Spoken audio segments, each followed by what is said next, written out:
Alam mo ba na kapag nagkaka-violation sa kalsada sa Finland, ang multa depende kung magkano ang sinusweldo nung may paglabag.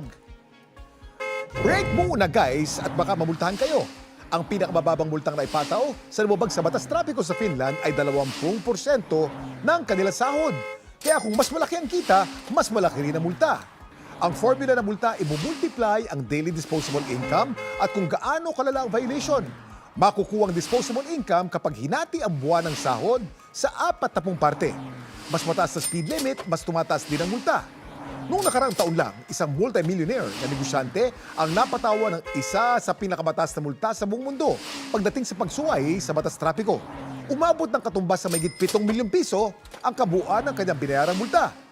Dapat alam mo na dahil high-tech na rin sa Finland, nache-check agad ng otoridad ang sweldo ng isang individual sa pamamagitan ng pagkonekta sa smartphone sa isang central taxpayer database.